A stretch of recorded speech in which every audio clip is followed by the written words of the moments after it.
Donc, bonjour à toutes et tous. J'espère que vous avez apprécié cette petite attente musicale. Et donc, bienvenue dans ce nouveau panel des rendez-vous santé en français 2022. Donc, aujourd'hui, on va vous parler de la nouvelle génération en poste euh, avec comme intitulé pour bien réussir l'intégration aux professions de la santé. Avant de commencer, je vais me présenter. Donc, je m'appelle Nicolas Roux et je suis le responsable des communications et des événements chez Réseau Santé Colombie-Britannique. Donc voilà, et je vais vous introduire un petit peu de quoi on va parler aujourd'hui. Et ensuite, je vous introduirai les différents panélistes qui nous font le plaisir d'être avec nous aujourd'hui. Donc, devant le constat des besoins en santé des communautés francophones et acadiennes en situation minoritaire, une des missions principales du mouvement Santé en français, c'est bien entendu euh, d'augmenter le bassin des professionnels de santé qui peuvent servir ces communautés francophones et acadiennes au Canada. Euh, donc voilà, et la première réflexion par rapport à ça, c'est bien entendu de les recenser avant même qu'ils ne commencent leur pratique. Et pour cela, donc, il faut aller voir directement les étudiants et les étudiantes et donc les préparer cette nouvelle génération en les sensibilisant aux besoins de ces communautés et en les outillant, bien entendu, pour qu'ils puissent les servir.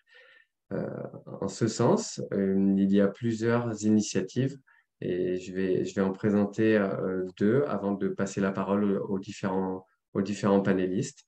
Mais avant de commencer, j'aimerais préciser que vous avez la possibilité d'utiliser le chat pour interagir avec nous, nous poser vos questions et bien entendu poser vos questions aux panélistes tout au long de la présentation et nous reviendrons sur vos questions à la fin des trois différentes parties. Donc voilà, je vais vous parler maintenant de deux initiatives, deux programmes que sont FrancoDoc et FrancoSanté. On peut passer à la slide suivante, je crois.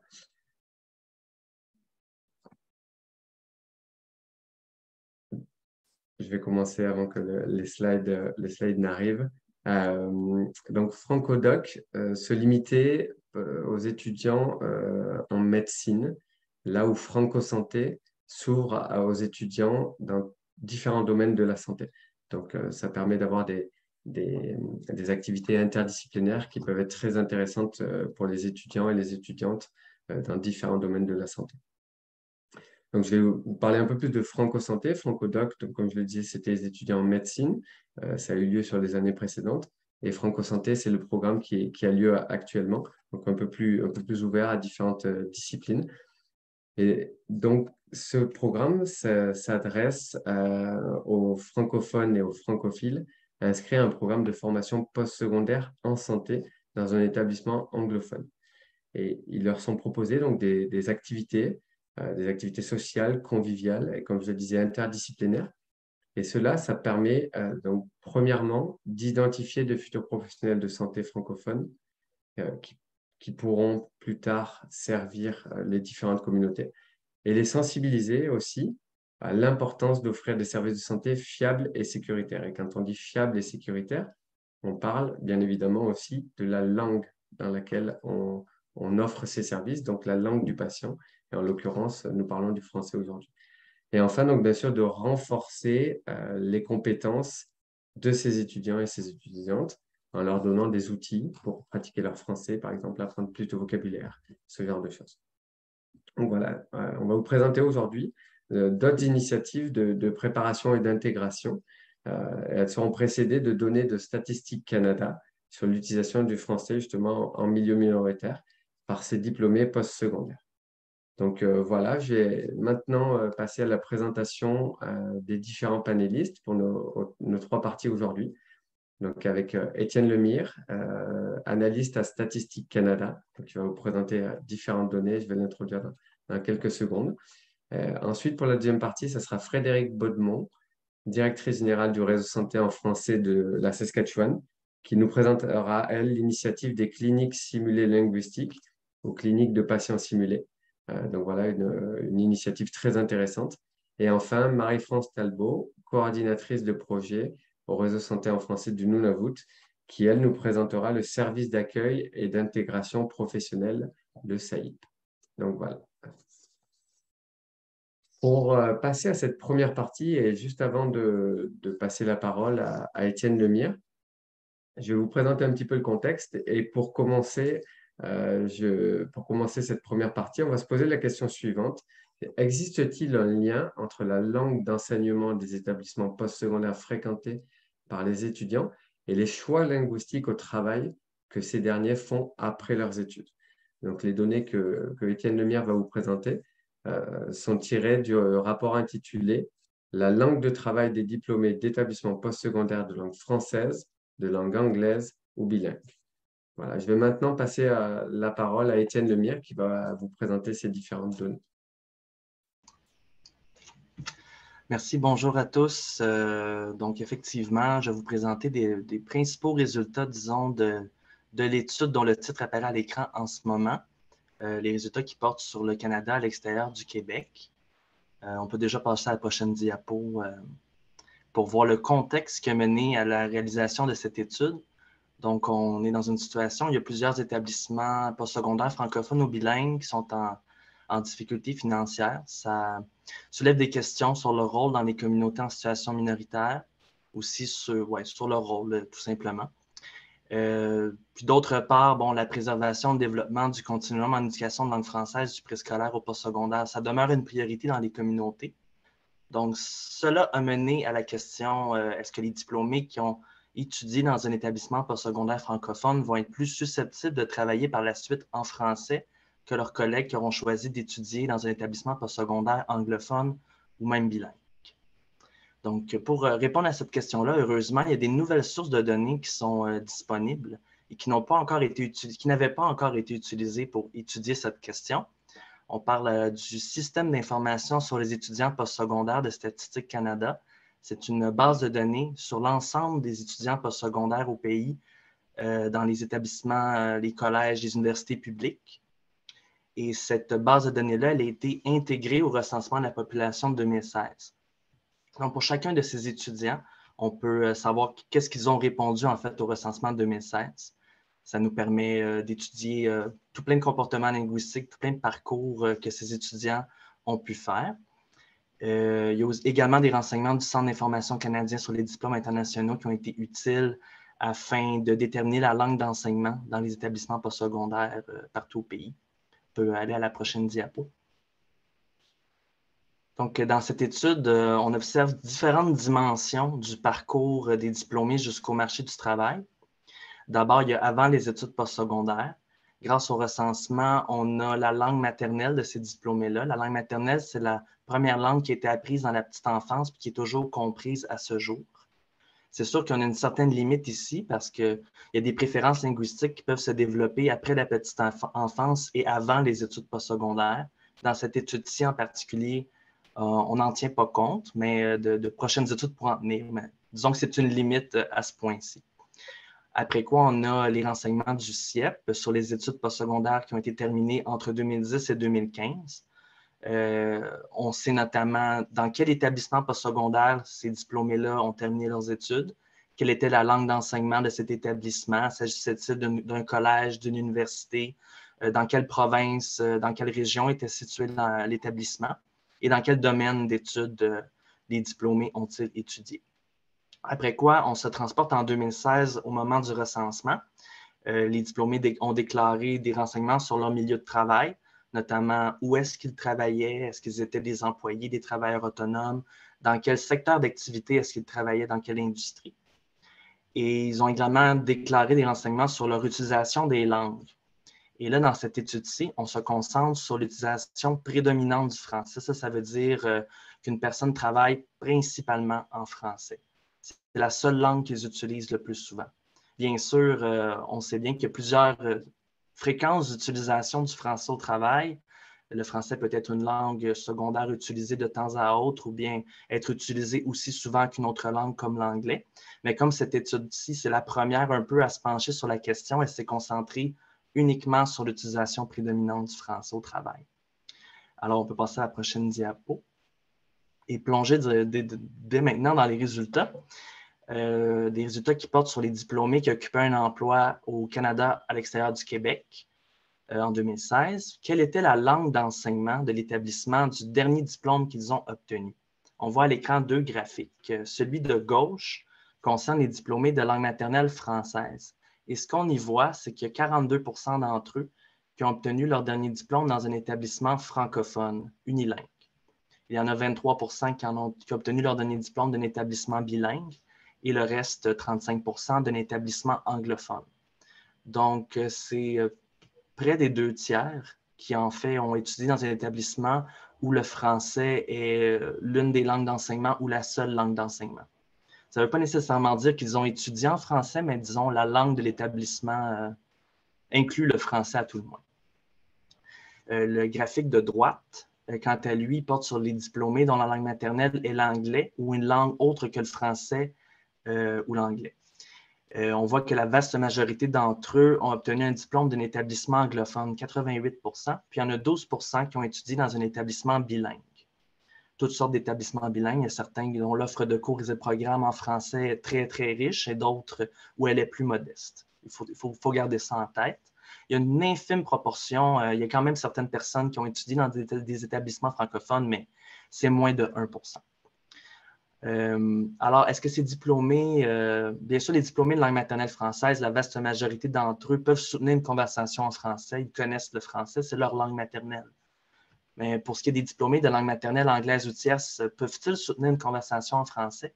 Et on voit que cette proportion-là varie selon la langue ou l'endroit où ils ont étudié. Plus précisément, les diplômés de langue maternelle anglaise ou tierce qui ont étudié dans un établissement postsecondaire francophone, bien, 88 %, la grande majorité, peuvent soutenir une conversation en français après leurs études. Cette proportion-là baisse pour ceux qui ont étudié dans un établissement bilingue à 19 %. C'est quand même digne de mention. Et elle est plutôt plus basse pour ceux qui ont étudié dans un établissement anglophone. Donc, 11 % peuvent soutenir une conversation en français après des études dans un établissement postsecondaire anglophone. On peut passer à la prochaine diapo. Donc, ce graphique-là présente la proportion de diplômés qui vont travailler principalement en français selon la langue maternelle et la langue de l'établissement postsecondaire qu'ils ont fréquenté. Les lignes en bleu pâle correspondent aux personnes qui ont étudié dans un établissement francophone, les lignes en gris dans un établissement bilingue et enfin les lignes en bleu foncé dans un établissement anglophone.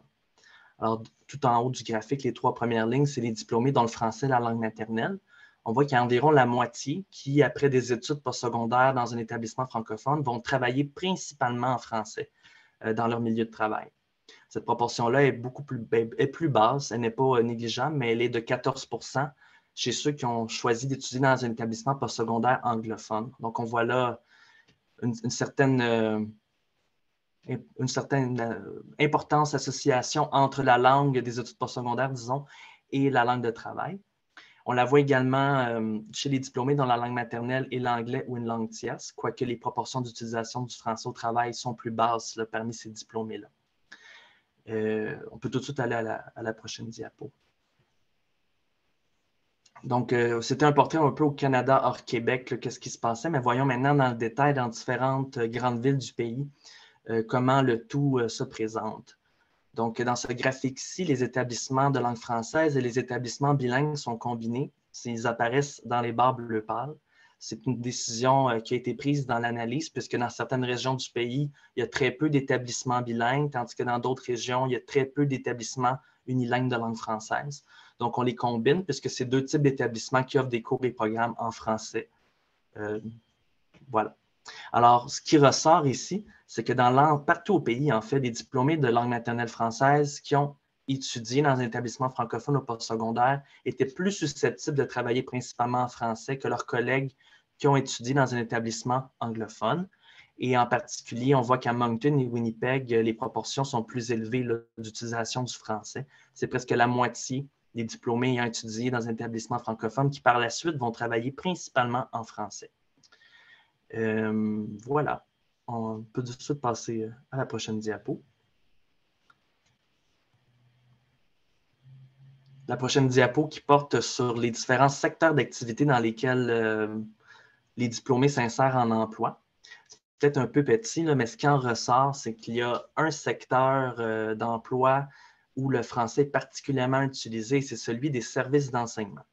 Ce n'est pas nécessairement une surprise, puisque dans ce secteur-là, bon, c'est des milieux où on peut enseigner le français, enseigner en français. Il y a du personnel de soutien, bien sûr, qui évolue dans des milieux où le français est présent. Donc, ce qu'on voit, c'est que parmi les diplômés de langue maternelle française qui ont fait des études postsecondaires dans un établissement francophone ou bilingue et qui travaillent par la suite en service d'enseignement, dans les services d'enseignement, c'est 80% d'entre eux qui vont travailler principalement en français. Mais ce n'est pas uniquement eux là, où la saillance des services d'enseignement apparaît claire. C'est le cas pour les diplômés de langue maternelle anglaise également, de langue maternelle autre, et également chez ceux qui ont étudié dans un établissement anglophone. Travailler dans ce secteur-là, bon, s'associe à une utilisation du français au travail. Bon, qu'est-ce qui est particulièrement pertinent pour l'événement aujourd'hui, c'est que le secteur des soins de santé et de l'assistance sociale, bien, il arrive au deuxième rang des secteurs d'activité où le français est le plus utilisé au travail. Si on prend par exemple les diplômés de langue maternelle française qui ont étudié dans un établissement francophone ou bilingue au postsecondaire, bon, 80% vont utiliser principalement le français au travail lorsqu'ils travaillent dans les services d'enseignement. Ça baisse environ la moitié dans le secteur des soins de santé et de l'assistance sociale, mais c'est encore plus bas dans d'autres secteurs d'activité comme les entreprises privées, le secteur du commerce ou les administrations publiques. Également pour les diplômés de langue maternelle française ayant étudié dans un établissement anglophone, il y en a 12% qui vont utiliser principalement le français au travail après leurs études lorsqu'ils travaillent dans le secteur des soins de santé et de l'assistance sociale. C'est toujours au deuxième rang, là, disons, des secteurs d'activité où le français est le plus utilisé. Alors, nous pouvons penser à la diapo suivante, qui comprend un tableau où c'est encore plus difficile de distinguer les nombres, mais disons, en fait, il s'agit d'une analyse multivariée. Toutes les dimensions du parcours linguistique des personnes de la petite enfance jusqu'au milieu du marché du travail. L'objectif de cette analyse multivariée-là, c'est de dégager lequel des facteurs, laquelle des situations est le plus associée à la probabilité de travailler principalement en français. Et ce qui ressort ici, c'est qu'il y a 3 principaux facteurs qui sont fortement associés à l'utilisation du français au travail. D'abord, il y a de travailler dans les secteurs des services d'enseignement, d'avoir étudié dans un établissement francophone ou bilingue au postsecondaire et de travailler au Nouveau-Brunswick ou au Manitoba. Donc, c'est un peu le cumul de ce que j'ai présenté précédemment. Il y a aussi certains facteurs qui sont associés négativement avec l'utilisation du français au travail.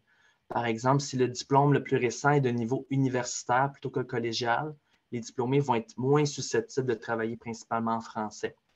Également, si le diplôme a été fait dans le domaine des sciences, technologies, génie, mathématiques, les diplômés vont être moins susceptibles de travailler principalement en français. Alors, qu'en est-il pour les diplômés qui travaillent dans le secteur des soins de santé, en tenant compte de tous les autres facteurs, de où ils ont étudié, est-ce qu'ils ont étudié dans un collège, une université, où travaillent-ils au Canada, hors Québec? Eh bien, travailler dans le secteur des soins de santé et de l'assistance sociale, ça demeure significativement associé avec une plus forte probabilité de travailler principalement en français, comparativement aux entreprises privées, par exemple. Et notons que ici, il est question d'un lien entre la langue des études postsecondaires et la langue utilisée au travail, mais c'est important de garder en tête que ce n'est pas nécessairement une relation de cause à effet ici. C'est un cumul de préférences linguistiques qui se développent au cours d'une vie. Ces préférences-là peuvent être antérieures aux études postsecondaires et peuvent avoir guidé le choix d'un établissement postsecondaire puis l'insertion en emploi par après. C'est juste un lien qu'on constate ici entre la langue de l'établissement postsecondaire fréquenté et la langue de travail. On peut aller à la prochaine diapo qui conclut la présentation. Donc, en quelque sorte, cette étude-là, elle vise à mettre en lumière un certain potentiel de recherche de ces nouvelles sources de données-là qui sont disponibles à Statistique Canada. Ils vont permettre d'étudier d'autres dimensions de l'utilisation des langues avant et après les études postsecondaires, que ce soit une utilisation régulière du français au travail, même si elle n'est pas prédominante, ou encore étudier les langues qui sont parlées à la maison par ces diplômés postsecondaires-là avant et après leurs études postsecondaires. Également, à Statistique Canada, on a d'autres nouvelles sources de données qui vont devenir éminemment disponibles, qui vont permettre d'approfondir le portrait que je vous ai présenté aujourd'hui.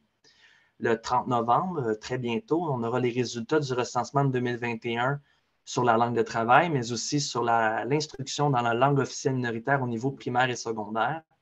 Là, on parlait des orientations linguistiques des personnes avant les études postsecondaires. Là, on va avoir une autre pièce du puzzle qui va devenir disponible à partir du 30 novembre. Un peu plus tard, là, possiblement en 2024, on aura aussi les résultats de l'enquête post-censitaire sur les populations de langue officielle en situation minoritaire qui a été menée cette année, en fait.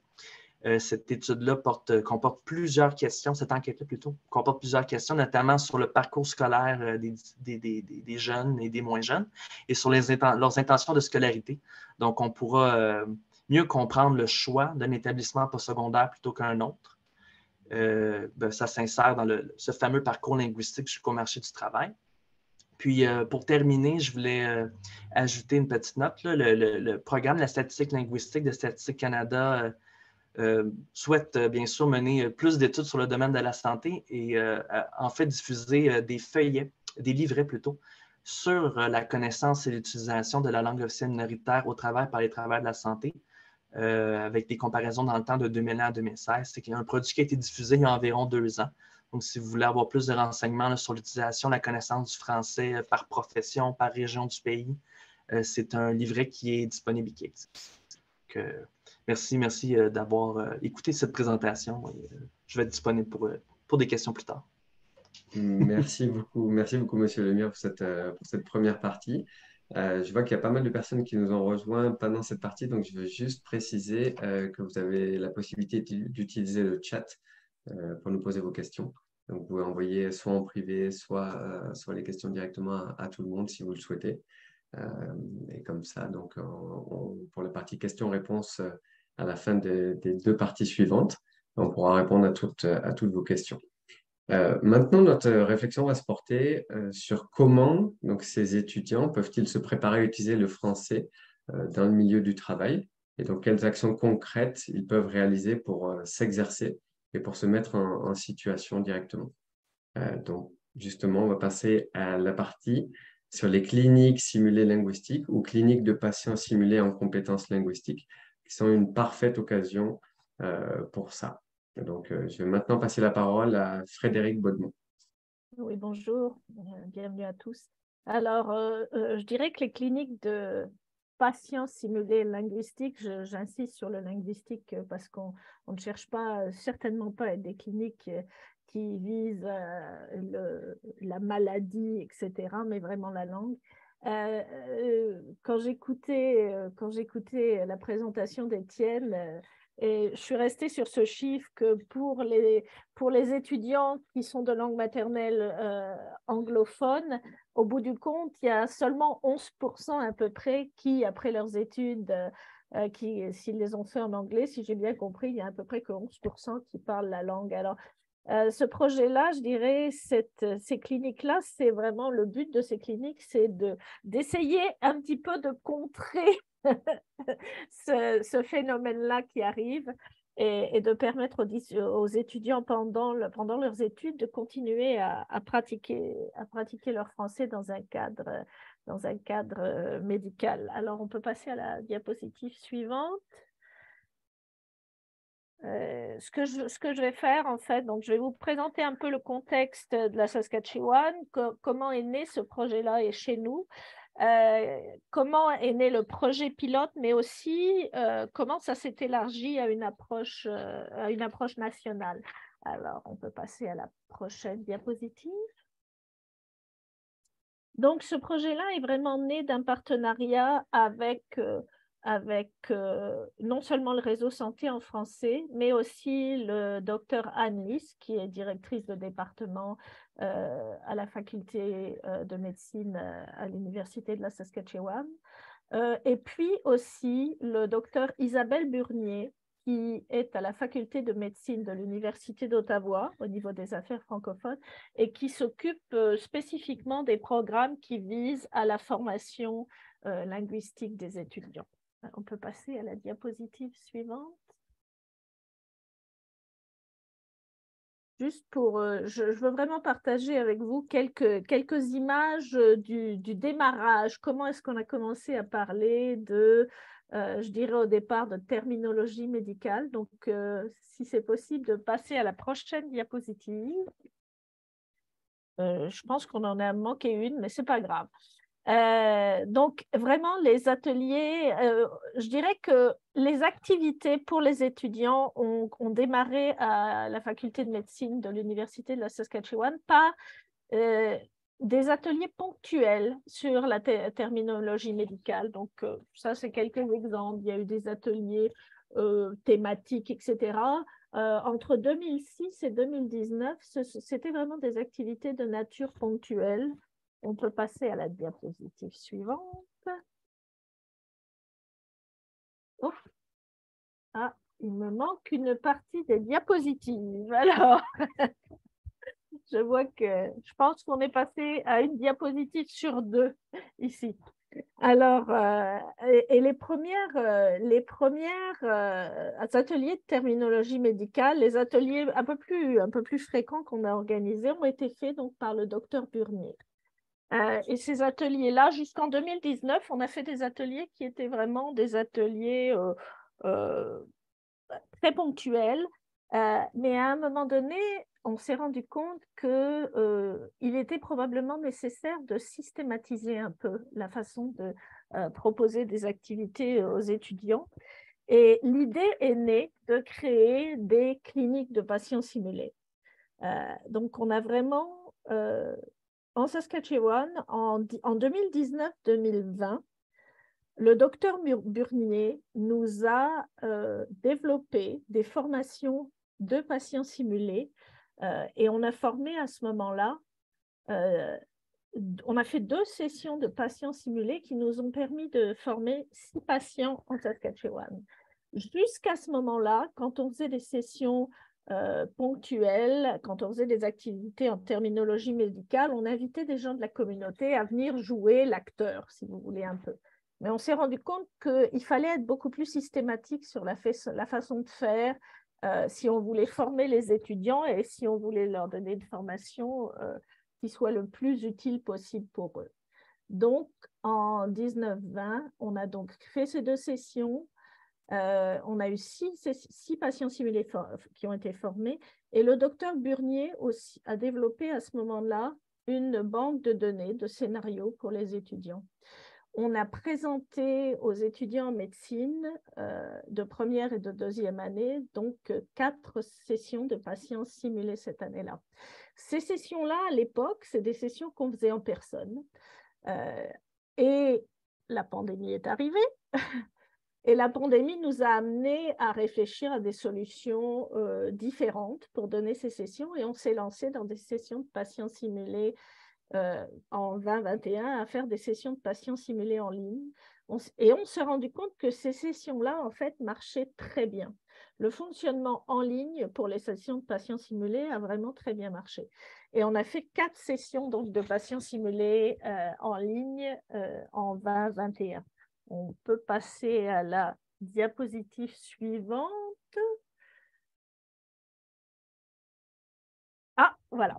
Alors, qu'est-ce que c'est que le principe de session de patients simulés? Il y a quand même tout un aspect théorique dans la façon de faire qui est important.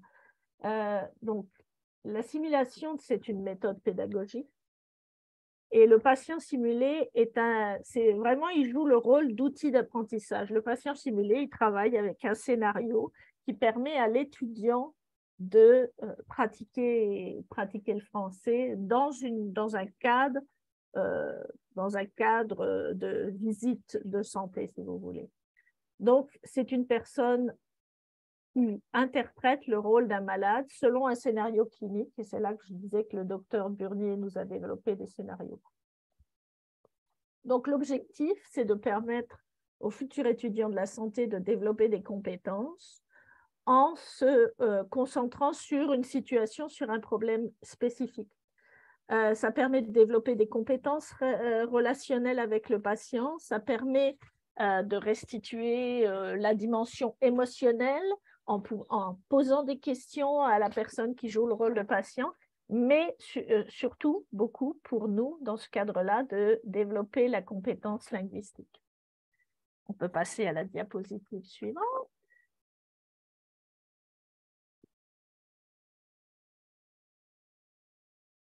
Alors, si c'est possible de passer la diapositive suivante, qui est juste un schéma qui vous montre qu'est-ce qu'il faut pour qu'une session de patient simulé linguistique fonctionne bien.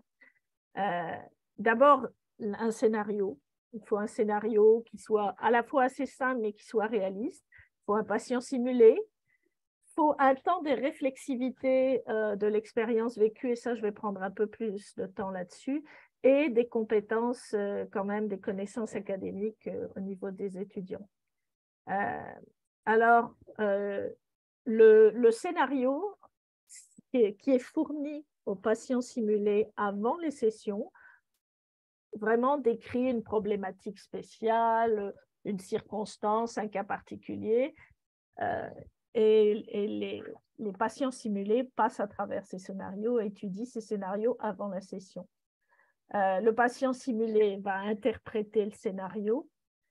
Les étudiants, eux, doivent connaître le vocabulaire, donc on leur fournit aussi du vocabulaire avant qu'ils commencent les sessions de patients simulés. Et il y a toujours dans les sessions de patients simulés un aspect rétroaction qui est à la fois une rétroaction qui est faite par l'étudiant, son expérience, mais aussi par le patient simulé. Il y a toujours des rétroactions dans un sens positif. On peut passer à la diapositive suivante. OK. Donc, ce petit tableau-là, c'est vraiment pour vous montrer un peu la différence entre une clinique simulée classique qui se fait aussi en médecine ou dans d'autres secteurs de la santé, dans d'autres études en santé, et la clinique de patients simulés qui est plutôt une clinique linguistique. Donc, la clinique classique, c'est vraiment, on est plus dans le contenu médical, communication, l'aspect professionnel, etc., l'interaction patient. Dans les cliniques simulées, c'est vraiment, on cherche à développer le français médical, à donner à ce que les étudiants soient plus confortables au niveau du français médical, et tout ce qui est l'aspect communication aussi. Et tout l'aspect rétroaction qui est plus sur tout ce qui est lié à la communication en français, la compréhension du problème, etc. Souvent, on va donner aux étudiants l'occasion de faire 2 fois le même scénario avec un patient simulé. Donc, ça permet de voir, la première fois, souvent, ils sont un petit peu moins à l'aise, mais après, ils vont aller poser la deuxième fois d'autres questions, des questions un petit peu plus spécifiques parce qu'ils rentrent dans leur zone de confort. On peut passer à la suivante, la diapositive suivante. Voilà, faciliter, donc interpréter le rôle de la personne. Donc vraiment, c'est les 2 choses les plus importantes. C'est le côté interprétation, mais c'est aussi le côté rétroaction.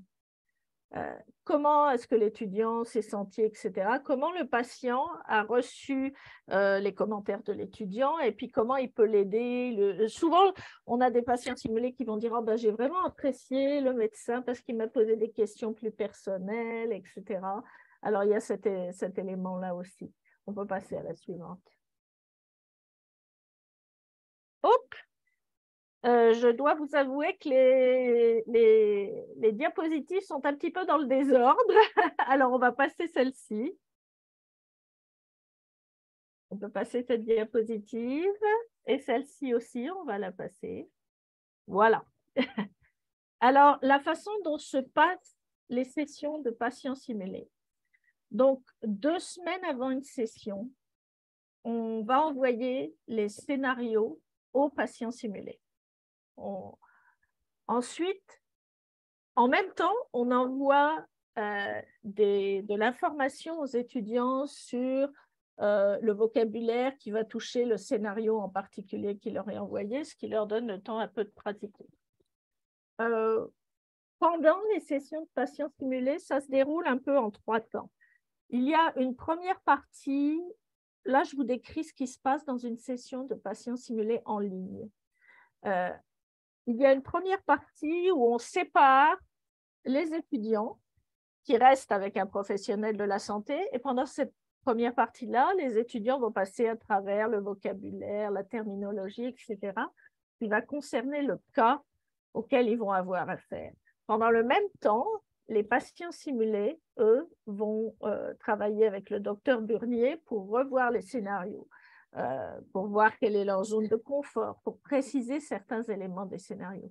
Ensuite, on va diviser en Zoom un patient simulé, un étudiant, ou alors ça peut être un patient simulé, 2 étudiants, un qui fait une session et l'autre qui est plus comme observateur. Et les entrevues entre l'étudiant et le patient simulé durent en moyenne 20 minutes.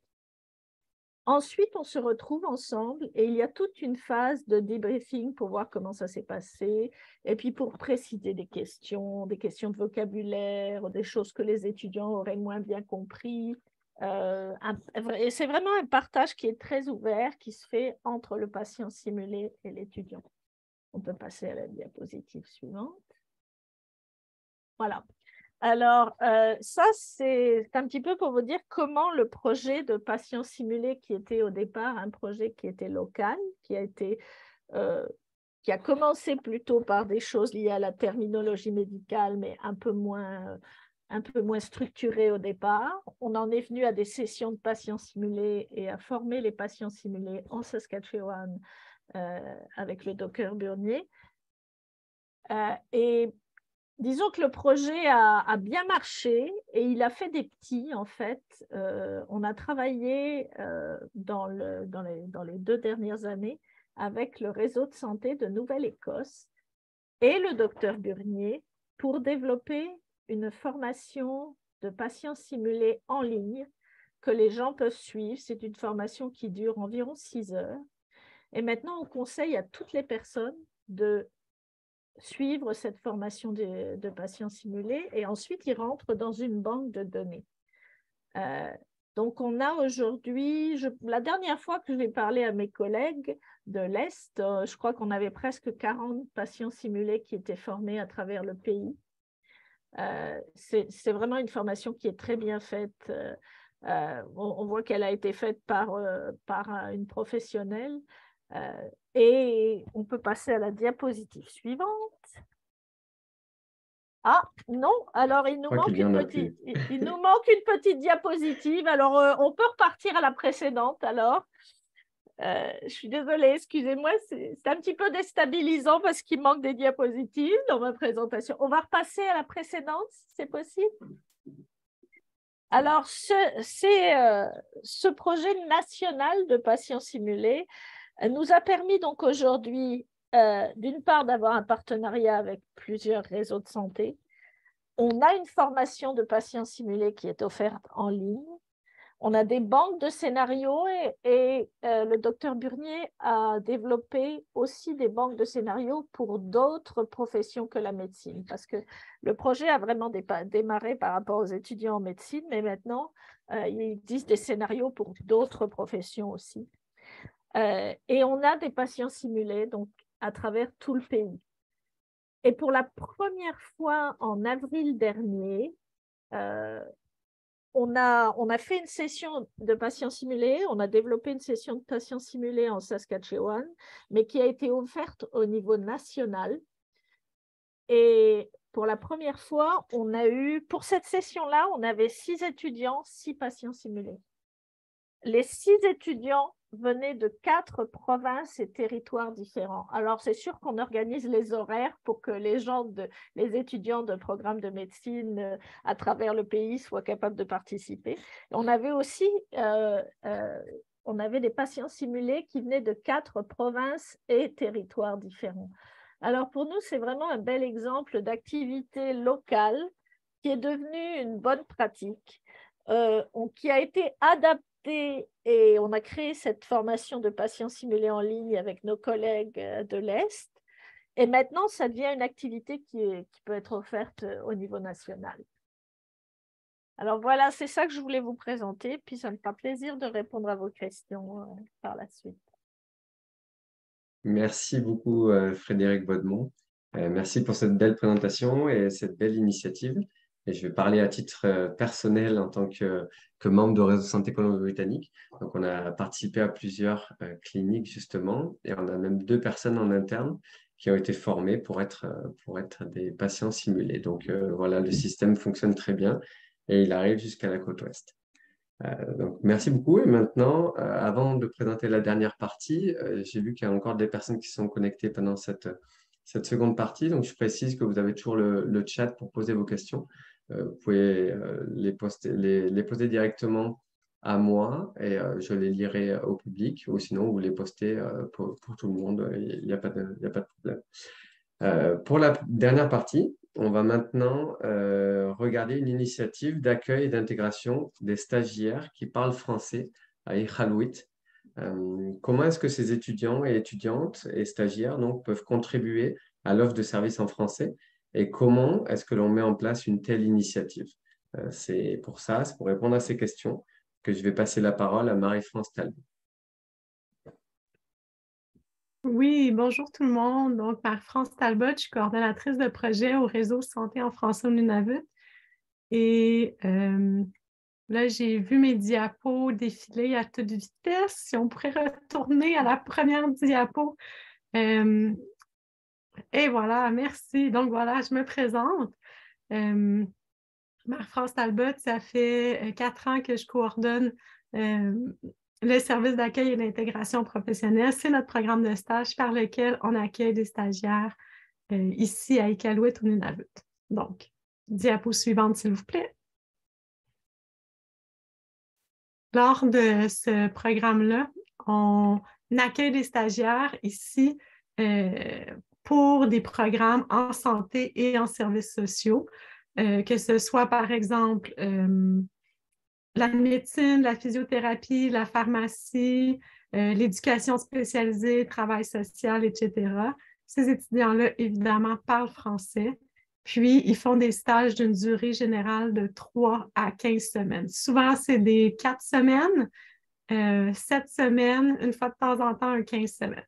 Puis, les stagiaires, quand ils viennent ici à Iqaluit, ce qu'on s'attend d'eux, c'est qu'on s'attend qu'ils soient débrouillards, qu'ils soient autonomes, qu'ils soient bilingues, parce qu'évidemment, oui, ils sont ici pour aider les francophones, pour les servir, mais quand tu travailles à l'hôpital ici à Iqaluit, ben, tu as évidemment des patients de langue anglaise, puis tu as même des patients de langue inuktitut avec des interprètes qui peuvent t'aider. Donc, on s'attend à ce que les étudiants qui viennent ici soient ouverts aux différentes cultures, qu'ils soient forts académiquement, puis qu'ils soient capables de se débrouiller, tu sais, un peu. Donc, souvent, ce que ça fait, c'est que c'est des stagiaires qui sont à la dernière année de leur programme. Même souvent, c'est comme leur stage final qu'ils viennent faire ici à Iqaluit. Est-ce qu'on pourrait aller à la prochaine diapo, s'il vous plaît? Donc, pourquoi est-ce qu'on accueille ces stagiaires-là? Puis, on en accueille, là, c'est sûr que la pandémie a mélangé un peu mes données, mais j'accueille généralement une 12aine de stagiaires par année, qui est quand même beaucoup là, pour un petit milieu comme ici. Donc, l'objectif premier, c'est que pendant que les stagiaires sont ici, ben, les francophones peuvent avoir leurs services de santé et leurs services sociaux en français par le biais des stagiaires. Donc, ça, c'est notre objectif premier, c'est dans le court terme, avoir des services en français. Puis évidemment, notre objectif à long terme, c'est de séduire ces stagiaires-là qui aiment ça ici. On fait vraiment l'émission La Petite Séduction là, qui se met en branle puis qui essaie de séduire un artiste, mais c'est un peu ce que je fais avec mes stagiaires pour qu'ils aient envie de venir après leur stage s'établir ici au Nunavut pour y travailler, mais aussi pour y vivre. Tu sais, le thème du panel d'aujourd'hui, ça parle de l'intégration professionnelle, mais pour que les professionnels aient envie de rester ici, ça prend aussi une intégration sur le plan personnel, une intégration à la communauté. C'est vraiment ça, la valeur ajoutée du Réséphant, c'est qu'on vient vraiment prendre les stagiaires un peu par la main, puis les inclure dans notre belle communauté. Ça fait vraiment toute la différence. Prochaine diapo, s'il vous plaît.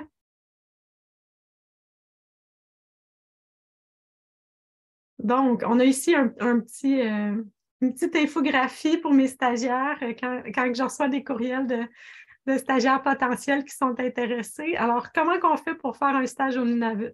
Bien, d'abord, on s'intéresse au Nunavut. Hein? Les jeunes, des fois, ils sont un peu mélangés. Le Nunavut, le Nunavik, c'est où ça? Où est-ce que je m'en vais? Tout ça. Donc, il faut que ça nous intéresse de venir ici. Ensuite, il faut trouver un stage à Iqaluit. Cette partie-là, honnêtement, dépend vraiment des programmes. Là, il y a certains programmes, entre autres, on a un partenariat avec le Collège de la Cité où à chaque année, ils envoient 2 stagiaires en thérapie respiratoire, ils envoient un stagiaire en technique de pharmacie, ils envoient un stagiaire en soins dentaires. Alors, c'est dans ces programmes-là, le chemin est déjà fait, puis c'est comme des répétitions à chaque année. Médecine aussi, les chemins sont déjà faits, puis c'est des répétitions. Puis j'ai d'autres programmes où là, le stagiaire, il doit travailler un petit peu plus fort, puis on l'accompagne. Puis, on essaie de lui trouver un milieu de stage, par exemple en pharmacie, où souvent c'est des projets spéciaux sur lesquels ils doivent travailler, puis on essaie de leur trouver le bon superviseur pour le projet qu'ils ont envie de faire, puis tout ça. Donc, on se trouve un stage à Iqaluit. Ensuite, quand ça c'est fait, bien, on signe une entente de collaboration avec le réséphant.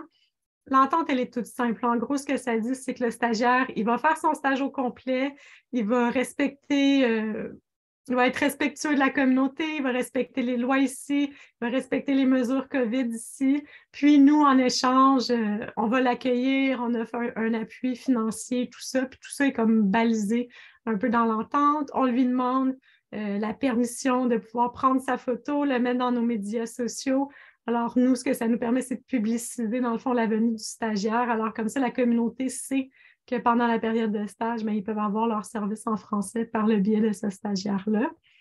Évidemment, avant d'arriver dans une place comme Iqaluit ou Nunavut, bien, c'est important de s'informer sur le milieu. Puis là, je vais vous parler un petit peu plus tard de tout ce qu'on a mis en place pour vraiment venir accompagner nos stagiaires à ce niveau-là, mais ça fait vraiment une différence, je trouve, quand les gens y arrivent ici puis ils savent à quoi s'attendre. Quand ils ont écouté les vidéos puis tout ça, et puis qu'ils sont allés sur l'application, ils ont comme une meilleure idée puis ils sont plus prêts.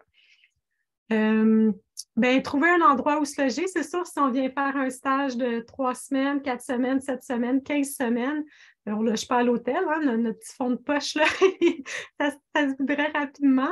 Donc, les étudiants en médecine sont logés par le gouvernement du Nunavut qui ont des résidences spéciales, mais pour tous les autres programmes, c'est moi qui joue un peu l'entremetteuse et trouve une famille qui a une chambre à louer pour le stagiaire. Puis là, je dis famille, là, mais des fois, c'est... il n'y a pas nécessairement des enfants, là, mais il y a des colocataires qui cherchent à partager leur logement. Le coût de la vie ici est vraiment très cher, donc le fait d'habiter dans la communauté, mais ça permet à l'étudiant justement de vivre avec des gens. Souvent, c'est des francophones, mais pas tout le temps, mais je m'assure que ce soit des gens que je connais un peu par la branche, puis tout ça, puis qui sont sympathiques, puis qui sont capables d'accompagner un peu l'étudiant pendant son séjour. Bien, évidemment, si on veut venir ici, ensuite, il faut acheter les billets d'avion. Je vais chercher les stagiaires à l'aéroport. C'est toujours rassurant quand on arrive à quelque part de nouveau, là, puis qu'on ne sait pas trop. Là, ici, quand l'avion atterrit, il faut physiquement descendre de l'avion, marcher à l'extérieur. Si c'est au mois de janvier, tu as ton gros manteau, tout ça. Là, tu arrives dans l'aéroport. Des fois, les gens sont un peu déboussolés. Donc, moi, je suis là pour les accueillir. On prend leurs valises. Souvent, ce qu'on fait, c'est qu'on va porter les valises où est-ce qu'ils vont habiter. Puis ensuite, je fais un tour de ville en auto avec eux. Puis j'en profite un peu pour discuter de la ville, discuter de la communauté francophone, discuter de qu'est-ce qu'eux, ils les intéresse professionnellement, comme pour leur donner un peu un sens de la communauté, pour moi que j'ai un sens d'eux aussi, puis tout ça. Donc, on s'assure vraiment qu'il y a un bel accueil. Pendant leur séjour, évidemment, si on fait une petite séduction, ben, il faut leur montrer qu'est-ce que la ville a de beau à offrir. Donc, ils ont une activité plein air offerte pendant leur séjour, puis ils ont aussi une activité culturelle. Donc, souvent, l'activité plein air, quand c'est l'hiver, là, les gens ils choisissent le traîneau à chien sur la baie. C'est comme le truc le plus populaire. Puis, les activités culturelles, là, à chaque semaine, je regarde, puis quand je vois des choses spéciales en ville. J'en dis « Hey, t'as-tu vu ça? Il y a le craft sale, il y a la vente d'artisanat, où il y a tel spectacle, où il se passe telle activité. Vas-y, ça va être le fun. » Alors, je les encourage à aller à la rencontre de la communauté. Puis quand ils quittent, ben, je leur demande de faire un petit sondage pour voir comment ça a été, puis comment est-ce qu'on peut faire pour s'améliorer. Donc, en gros, ça ressemble à ça, le parcours d'un étudiant qui vient ici pour faire un stage au Nunavut. Diapositive suivante, s'il vous plaît. Donc, nos outils d'accueil que je vous parlais tantôt, le Hunyahati Health Research Center, QHRC, pour les intimes, ont mis sur pied une super belle application dont le but était d'aider les professionnels de la santé qui arrivent au Nunavut à s'intégrer à la communauté puis à bien débuter leur fonction. Ce qu'il faut savoir, c'est que le Nunavut, c'est un endroit où il y a un très haut rotation de personnel. Souvent, les gens, ils viennent ici, les professionnels de la santé, ils viennent comme pour un remplacement quelques semaines. Ils appellent ça des locums. Alors, ils viennent faire un locum. Mais si j'arrive dans une communauté que je ne connais pas, avec des gens d'une culture différente, bien, ça prend... faut se préparer, tu sais. Puis cette application-là, c'est ça qu'elle fait. Nous, au Réséphant, ce qu'on a fait, c'est qu'on l'a traduit en français. Comme ça, nos stagiaires francophones, ils peuvent la naviguer dans leur langue. Puis l'appli, là, elle est super bien faite. Elle parle autant de l'histoire du Nunavut, de comment est-ce que les Inuits aiment recevoir leurs soins de santé. Il y a un petit vocabulaire de base en Inuktitut. Il y a pour chacune des communautés, qu'est-ce que tu vas retrouver? Tu sais, c'est quoi la température supérieure, la température inférieure, le prix du lait, du pain, y a-t-il des taxis, y a-t-il un gym, y a-t-il, tu sais, comme des informations de base pour chaque communauté. Il y a plein d'autres belles choses. Il y a entre autres des recommandations de films, de livres, tout ça. Bref, c'est comme une belle base pour les étudiants. Alors, je leur recommande tout le temps. Puis à tous les professionnels qui viennent pratiquer au Nunavut, c'est vraiment une super application. Les étudiants, quand ils venaient, quand je vous disais qu'on fait des sondages, bien souvent, ce qui revenait dans les sondages, c'est malgré la belle application, on aimerait ça en apprendre encore plus sur la culture inuit.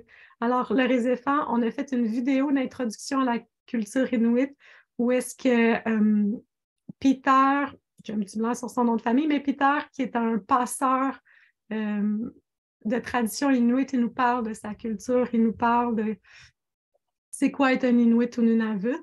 Donc ça, c'est notre première vidéo. Puis la deuxième vidéo, c'est une vidéo d'introduction aux soins culturellement adaptés pour les Inuits. Puis c'est Madame Rhoda Ugalak, qui est une aînée ici, qui est une ancienne interprète, qui a travaillé aussi un peu comme sage-femme, qui justement explique c'est quoi les attentes des Inuits envers les professionnels, c'est quoi être en santé quand on est un Inuit. Donc, en tout cas, elle explique vraiment plein de choses, puis ça l'aide. C'est quoi aussi le rôle de l'interprète? Puis ça l'aide les étudiants à arriver ici mieux préparés, plus en confiance. Oui, tu sais, on sait que c'est des étudiants francophones, mais la réalité, c'est qu'ils vont servir les francophones, ils vont servir les anglophones, puis ils vont aussi servir la population inuit. Donc, on veut vraiment que nos stagiaires soient bien équipés et confortables pour leur stage. On fait aussi une trousse d'accueil. Donc, quand mes stagiaires débarquent de l'avion, je les accueille entre autres avec une petite trousse physique là, avec mon sac à l'effigie du Réséphant qui a soit un chandail dedans, un capuchon à l'effigie du Réséphant ou un scrub, l'uniforme professionnel avec le logo du Réséphant. Il y a un petit guide touristique, ils ont des billets de taxi parce que quand il fait moins 45, moins 50 en janvier, des fois, tu n'as pas envie de marcher pour aller au travail, même si tout est proche ici. Alors, de prendre un taxi, ben, ça peut rendre ton séjour plus agréable et te donner envie de rester. Donc, voilà, si vous avez envie d'en apprendre plus sur les ressources, si vous allez sur notre site web au réséphant.ca, dans la section Stage et emploi, il y a un des onglets qui est Ressources pour faciliter l'intégration. Toutes les ressources sont là, donc je vous invite à aller les consulter. Diapo suivante, s'il vous plaît. Donc, justement, l'appui à l'accueil. Mais qu'est-ce que je fais? Je trouve une famille ou des colocs qui ont envie d'accueillir quelqu'un. Je fais aussi le réseautage en stagiaire. Des fois, les stagiaires, ils ont envie d'aller le voir, le spectacle d'humour, mais c'est un peu gênant d'aller là tout seul. Puis fait que souvent, quand j'ai plusieurs stagiaires en ville en même temps, je les réseaute, je leur envoie des courriels de mise en contact. Puis ça leur permet d'aller aux Wings le mardi soir, puis de faire des activités entre eux, de ne pas se retrouver isolés. Il y en a qui arrivent facilement avec le travail à se faire des amis, mais quand des fois c'est plus difficile, mais entre stagiaires, ils peuvent venir combler leurs besoins sociaux. Évidemment, comme je disais, je fais la visite de la ville ou sinon, on va prendre un café ensemble juste pour discuter, répondre aux questions, leur parler de la communauté francophone, leur parler de la vie ici. Tu sais, moi, j'ai des enfants. Des fois, les gens, ils ont des enfants, mais même s'ils n'en ont pas, si c'est quelque chose qu'ils pensent, OK, hey, il y a une école francophone, il y a des clubs sportifs, il y a un gym, il y a une piscine, il y a une vie culturelle, il y a des spectacles. OK, wow, tu sais, comme j'ai envie d'habiter là. Ça, c'est super intéressant pour eux de comprendre ça, tu sais, on est vraiment dans une ville. Quand les stagiaires, puis là, pour être bien honnête, je le sais, là, que dans mes stagiaires, ils ne sont pas tous intéressés à déménager au Nunavut demain matin. Il y en a qui viennent faire un stage, puis ça a une partie touristique. Puis, il y en a d'autres qui sont vraiment là un peu comme un test. Est-ce que je vais aimer ça dans le long terme? Est-ce que je pourrais me voir ici? Puis quand c'est le cas, souvent, ils se posent la question, bien, est-ce que mon chum ou ma blonde pourrait se trouver un emploi ici puis pourrait se plaire ici? Fait que souvent, j'aide un peu à faire un remue-ménage, à brainstormer pour voir les possibilités d'emploi pour le ou la partenaire. Évidemment, comme je vous disais, je les invite aux activités culturelles, autant les activités culturelles francophones que de la communauté inuit. On est ici au Nunavut, donc ça fait toujours plaisir de voir la richesse de la culture ici. Activité plein air, comme vous voyez, j'ai pris des photos de deux stagiaires là, qui m'ont gentiment envoyé avec les beaux gros toutous de Inuk Pack Outfitting. Puis, quand nos stagiaires ils viennent ici pour des périodes un petit peu plus longues, dès qu'ils font un stage de plus de 10 semaines, je leur demande de faire un peu de bénévolat dans la communauté.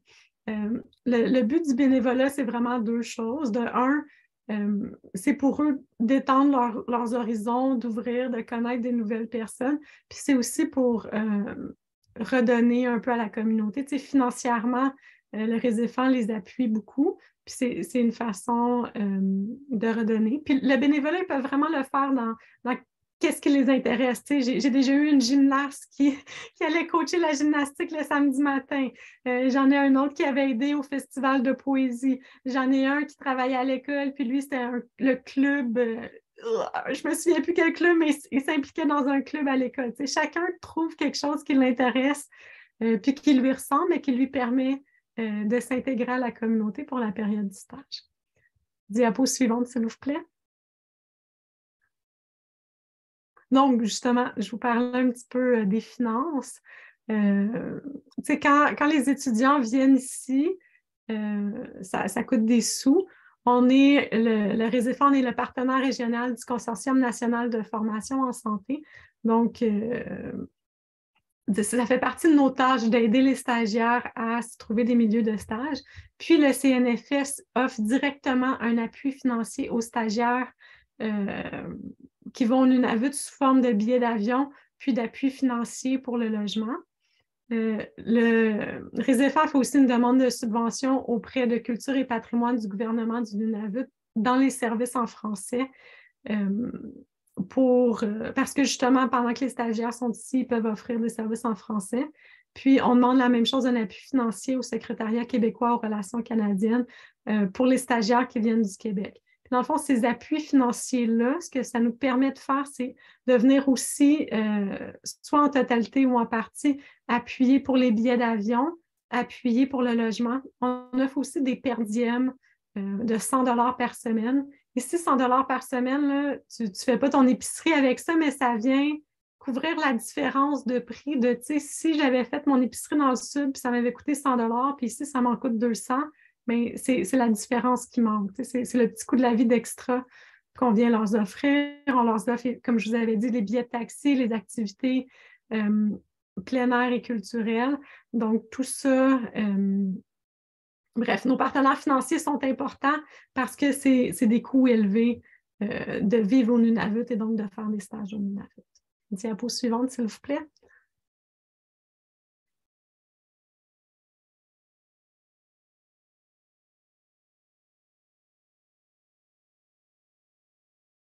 Quand vous êtes prêts, la prochaine diapo. Je sais qu'il y en a une qui a sauté, alors c'est peut-être pour ça que c'est un petit peu plus long avant qu'on voit la suivante.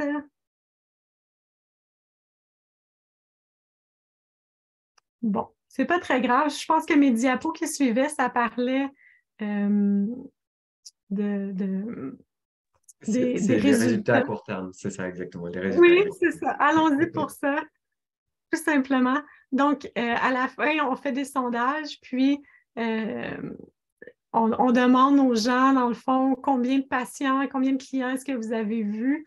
Puis, les chiffres, souvent, là, mes étudiants en médecine, ils en voient comme une centaine pendant leurs 4 semaines de stage. Puis, les étudiants ensuite, ça dépend vraiment là, des programmes, puis tout ça. Là, physiothérapie, soins dentaires, puis tout ça, là, ça ressemble plus comme à un 20 à 60. Ce qui est intéressant aussi de voir, c'est quand on pose la question, combien de personnes, combien de francophones avez-vous servi? J'en ai 75 qui me disent à peu près 10 de ma clientèle était francophone, puis ça ressemble vraiment à ça. Ici, à Iqaluit, il y a 10 de la population qui est francophone. Donc, ça s'en vient exactement concordé dans nos chiffres. Diapo suivante, s'il vous plaît. La diapo suivante, c'est les résultats à long terme. Donc, c'est nos statistiques de rétention. Tu sais, quand je vous disais, ben, on fait une séduction, puis on veut que les professionnels ils viennent s'installer ici, ils viennent s'intégrer à la communauté. Mais il y en a plusieurs qui le font.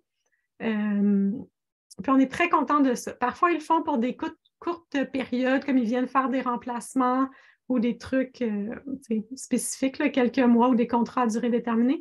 Puis il y en a d'autres qui se sont vraiment installés ici, je vais dire pour la vie, là, qui considèrent le Nunavut leur maison.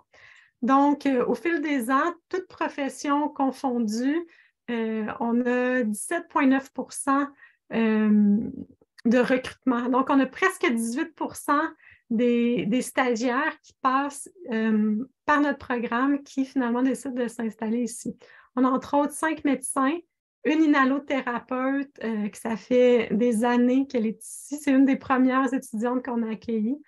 Une étudiante en travail social. On a la personne qui fait l'orthophonie pour l'école francophone. C'est un stagiaire qui est venu ici. Puis, même si maintenant il n'habite pas ici, toute l'orthophonie se fait à distance. Puis c'est lui qui suit les étudiants d'ici. Donc, vraiment, il connaît la place, il connaît les étudiants, il connaît la culture locale. Donc, c'est vraiment intéressant. Éducation spécialisée aussi, on en a 3 qui sont restés, techniques de loisirs aussi. Donc, c'est vraiment, ces résultats-là, c'est un peu, c'est notre fierté dans le fond, là. C'est pour ça qu'on fait ça, c'est pour que, on sait très bien là, que je n'ai pas des emplois à offrir à 100 de mes stagiaires, mais dans ceux qui viennent, on veut qu'il y en ait qui soient séduits puis qui restent, puis qui fassent des bouts de carrière ou toute leur carrière ici. Puis ça, personnellement, je suis vraiment très fière de ces résultats-là.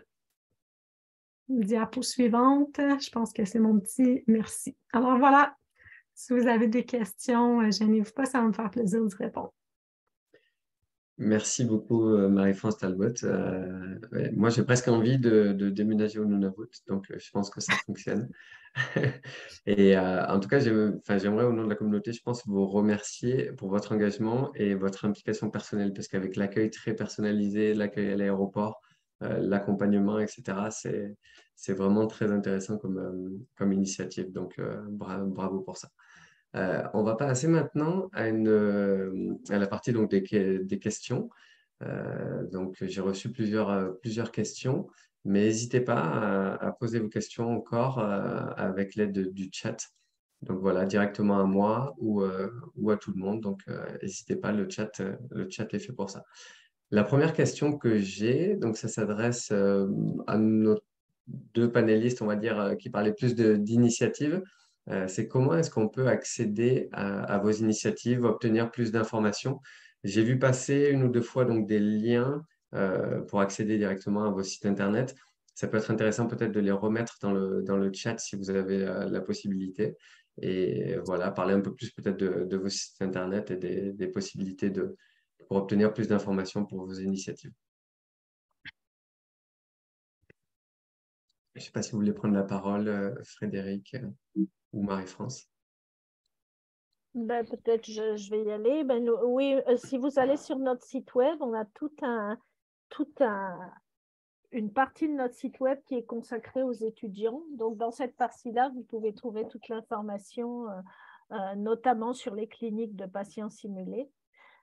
Donc, vous allez trouver tous les liens nécessaires dans cette rubrique-là.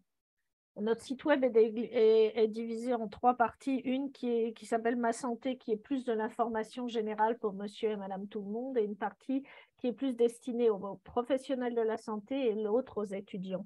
Donc, il y a l'information sur les cliniques linguistiques, mais il y a aussi beaucoup d'informations disponibles pour les étudiants. Je peux peut-être parler un petit peu pour le Réséphant. Donc, exactement, si vous allez sur notre site web, réséphant.ca, vous allez voir, il y a une section qui s'appelle Stage et emploi. Puis quand vous allez dans cette section-là, il y a vraiment la section Stage qui parle du programme de stage, la section Emploi qui parle des emplois ici au Nunavut, puis comment les accéder, les emplois en santé, on s'entend. Il y a la section ressources pour faciliter l'intégration, qui sont toutes les belles ressources que je vous ai parlé tantôt. Il y a la section témoignages, qui sont des témoignages de professionnels de la santé qu'on avait recueillis pendant la COVID, quand on ne pouvait plus accueillir les stagiaires et qu'on s'est dit « Qu'est-ce qu'on fait avec notre programme? » Donc, on avait interviewé plein de professionnels locaux ici. C'est des petites capsules, 6-7 minutes. C'est tous des professionnels de professions différentes. Puis ça donne un bon aperçu de qu'est-ce que c'est que de travailler ici au Nunavut. Puis ensuite, là, les autres, c'est les cohortes, c'est les photos des étudiants, puis tout ça. Donc, vous avez un bon aperçu de notre programme de stage sur le site web. Je vous ai mis aussi dans le chat un lien direct avec la formation en ligne pour les patients simulés, qui est offerte à travers le réseau de Nouvelle-Écosse. Merci pour ces informations. Donc, j'avais une autre question. Il y a d'abord un constat avant la question.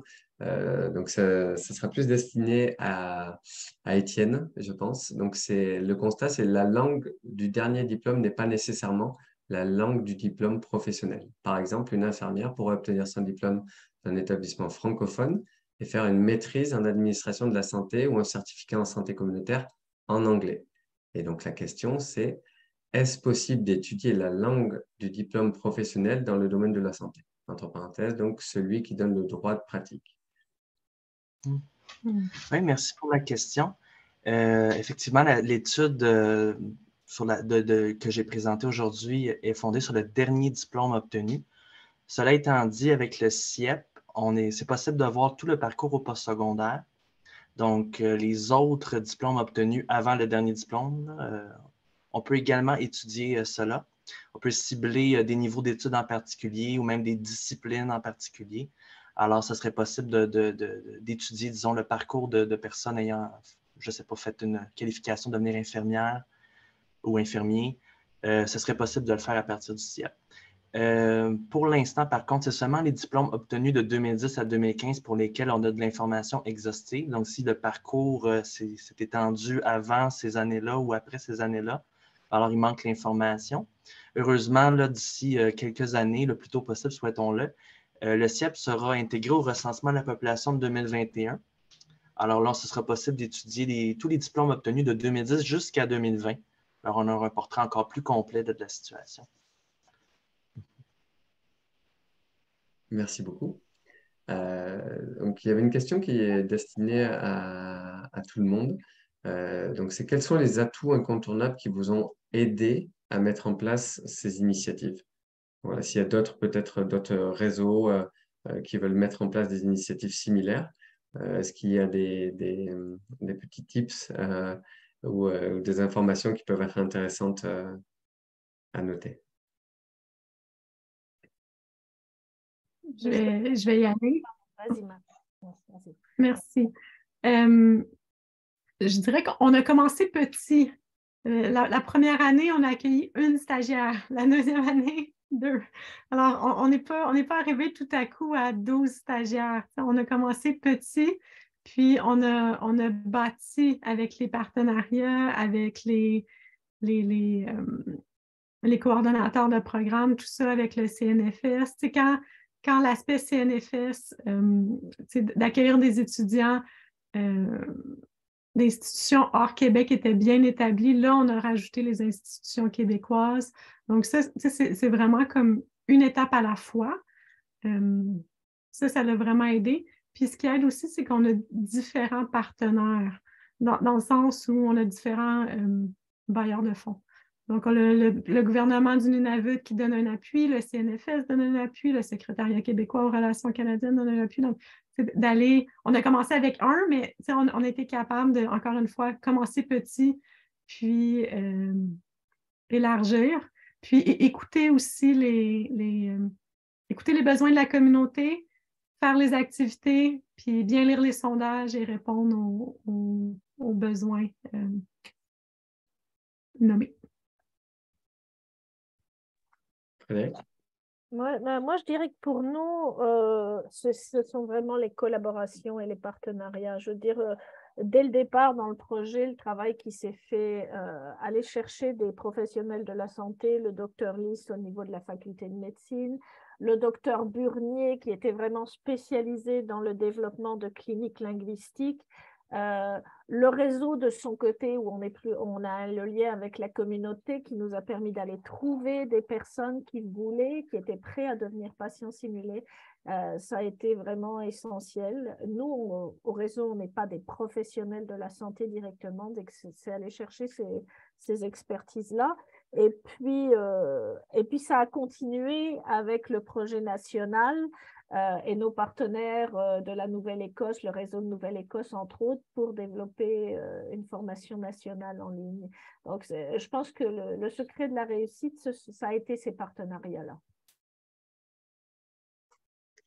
Donc, la prochaine question, c'est davantage pour Marie-France. Donc, est-ce que cette initiative, elle serait reproductible ailleurs qu'au Nunavut? Personnellement, je pense aux territoires et aux provinces un peu plus isolées. Est-ce que vous avez déjà des discussions avec ces différentes provinces et territoires, par exemple? Ou est-ce que même dans les provinces du Sud, est-ce que ça peut être utilisable? Oui, tout à fait. J'ai aucun doute que ça peut être utilisable.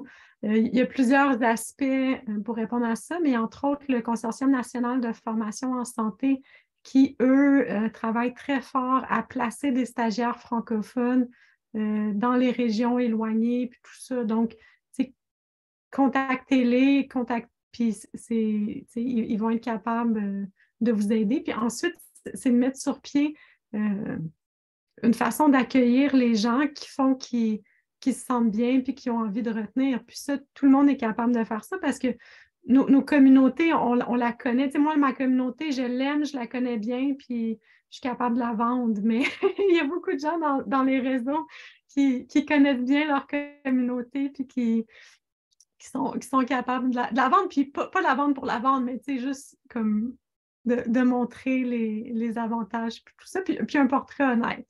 Mais j'ai aucun doute. Puis dans les diapos de ma présentation, là, il y a une diapo qui a sauté, mais la diapo, elle parlait que dans le fond, au Réséphant, on a monté un modèle logique, on a monté des visuels, on a monté un guide d'accueil. Puis le guide, il est très spécifique à nous ici, mais c'est vraiment un pas à pas de c'est quoi les étapes du début jusqu'à la fin, autant avec les bailleurs de fonds que l'accueil physique.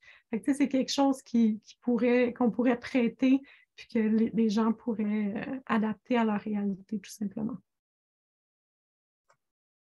Merci beaucoup, Marie-France. Je vois que Jacinthe Savard a une question. Donc voilà, elle est débutée. Donc vous pouvez poser votre question. Bien, je voulais réagir un petit peu à la question de est-ce que ça peut être applicable de la même façon dans les dans les milieux du Sud. La difficulté dans les milieux du Sud, c'est qu'il y a déjà des programmes de formation, puis chaque programme de formation a déjà des ententes de stage, et puis on ne peut pas nécessairement aller placer un étudiant de l'Université d'Ottawa dans la région de l'Université de Toronto sans avoir la permission de l'Université de Toronto. En réadaptation, en tout cas, c'est comme ça. Il y a des territoires qui sont réservés. Alors, si quelqu'un de Toronto veut avoir un stagiaire en français, parce que nous, on en a toujours des étudiants à l'Université d'Ottawa qui sont intéressés à aller faire des stages partout ailleurs au Canada, il faudrait, par exemple, dire on veut absolument un stagiaire en français, puis là, l'Université de Toronto n'est pas capable de vous le fournir. Vous pourriez demander à l'Université d'Ottawa si elle peut vous le fournir. Donc, il y a des petits trucs à développer comme ça pour contrer les barrières entre les chasses gardées des établissements d'enseignement. Merci beaucoup, Jacinthe, pour cette remarque. Et j'avais une question justement encore sur l'implantation pour Frédéric.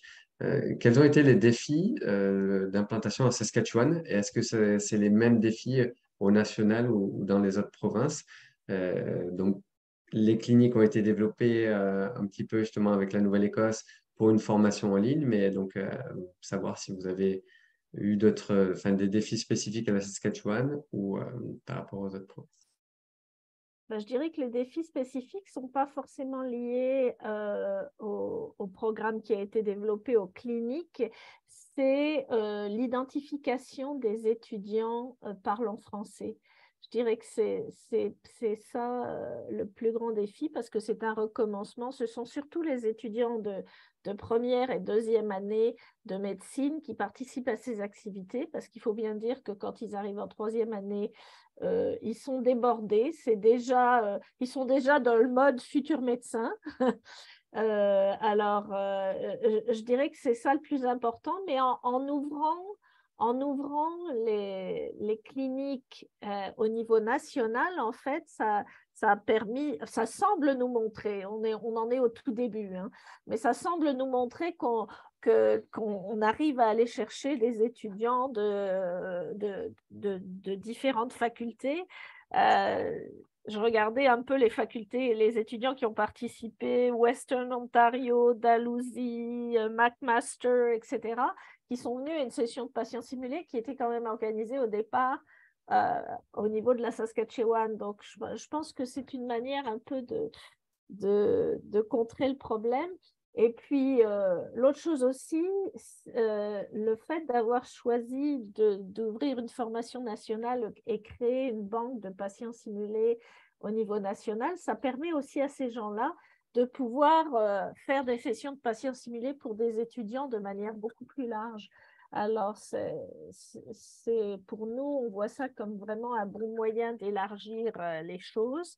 Et pour la première fois, on a même eu des étudiants en sciences infirmières qui sont venus participer à des sessions de patients simulés qui étaient au départ celles dont je parle plutôt spécifiquement pour les étudiants en médecine, mais en fait, ça s'est très, très, très bien passé. Donc, peut-être qu'il y a moyen même à ce niveau-là de faire des choses interprofessionnelles. Parfait, merci Frédéric pour cette réponse. On arrive à la fin de notre période de questions-réponses. Donc, si on peut revenir à la présentation, je vais rapidement vous présenter une autre initiative, justement, qui permet donc de préparer et d'intégrer les futurs professionnels de santé et de services sociaux pour qu'ils puissent servir la population. Ce sera juste la diapositive suivante, si c'est possible. Voilà, donc c'est les communautés accueillantes.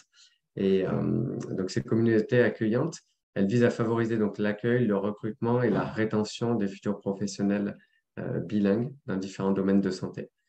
Et donc les stratégies pour ça, c'est d'appuyer l'identification des futurs professionnels inscrits dans des programmes de santé et services sociaux, en mettant en place également et en faisant la promotion des activités d'accueil communautaire. Et enfin, en encourageant les ententes des placements bilingues et les recrutements auprès des fournisseurs de services. Et donc, ces communautés accueillantes, c'est un projet qui a été initié dans le sud de l'Ontario et donc qui a été réappliqué, dupliqué dans 5 régions au Canada. On va passer à la diapositive suivante. voilà, c'est ce que je viens de dire, c'est l'identification, la création d'activités et ensuite donc encourager les ententes de placement. Si vous voulez un peu plus d'informations par rapport à ça, on va regarder une vidéo et après on conclura cette petite section sur les communautés accueillantes. On va vous mettre un lien également dans le chat pour ces informations. Et ensuite, on fera la conclusion de ce panel. Je vous laisse lancer la vidéo.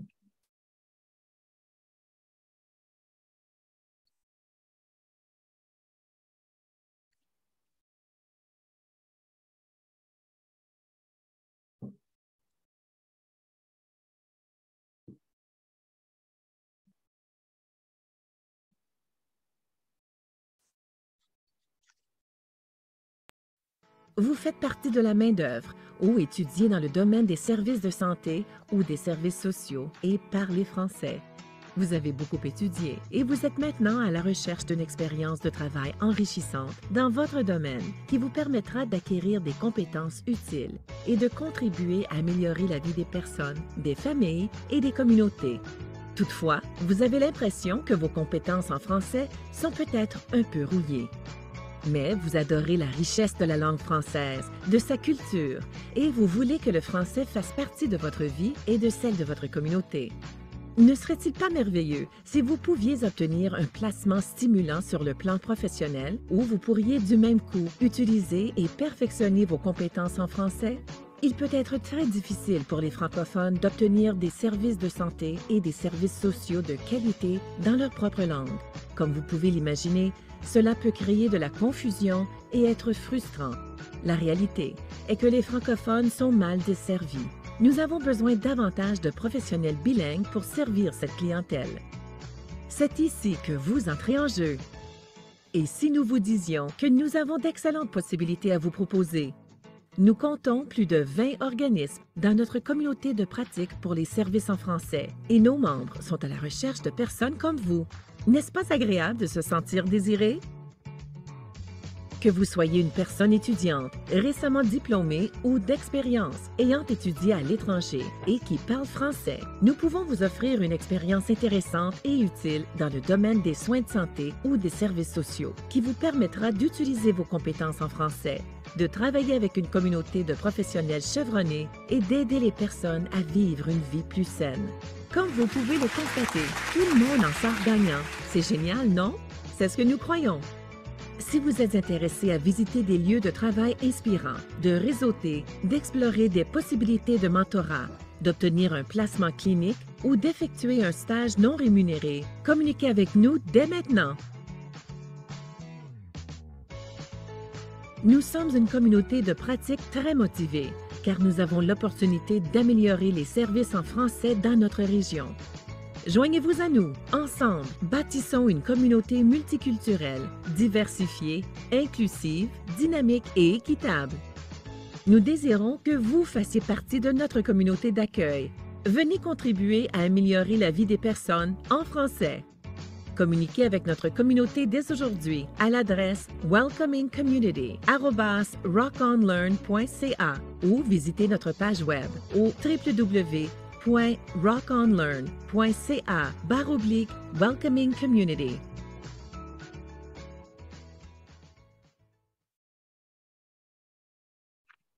Merci beaucoup pour la vidéo qui résume très bien ce qui peut être fait. On va revenir sur la présentation si c'est possible.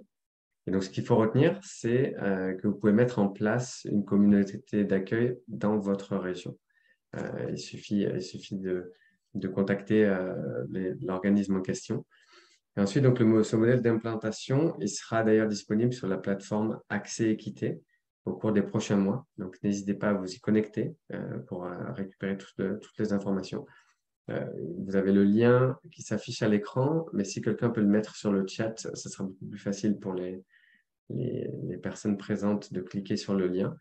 Et ensuite, donc, pour trouver le financement, bien entendu, n'hésitez pas à faire appel aux clubs ou aux associations des étudiants francophones dans votre université. C'est toujours un bon moyen de trouver des financements pour différents projets. Donc voilà, on arrive à la conclusion et à la fin de ce panel, donc, qui était consacré à cette future génération de professionnels de santé. Donc j'espère que ça a été éclairant et une source d'inspiration pour vous tous. Et je tiens après à remercier en premier lieu, bien entendu, nos trois panélistes, donc Frédéric Baudemont, Étienne Lemierre et Marie-France. Donc, merci beaucoup. J'en profite également pour remercier les porteurs et les porteuses de projets, ainsi que les réseaux santé dans l'ensemble du pays. Vous faites un très bon travail et on participe à différentes initiatives comme les cliniques de patients simulés jusqu'en Colombie-Britannique. Donc, merci pour tout ça. Et merci également donc, aux étudiants, aux étudiantes et aux diplômés, bien entendu. Merci de vous intéresser à la communauté francophone et acadienne et à vous former pour pouvoir nous servir tout simplement, parce que c'est une population qui a simplement besoin de vous. Je vous invite maintenant à retourner en séance plénière pour la suite de la programmation de ces rendez-vous santé en français 2022. Donc, je crois qu'il y aura un petit 15 minutes de pause. Et ensuite, donc, ce sera directement la synthèse de toute la conférence qui sera animée par M. Armand Boudreau, le premier PDG de la Société Santé en français et rapporteur officiel donc, des rendez-vous santé en français 2022. Donc, je vous remercie toutes et tous d'avoir participé à ce panel et j'espère vous revoir tout de suite en séance plénière. Merci beaucoup pour votre participation.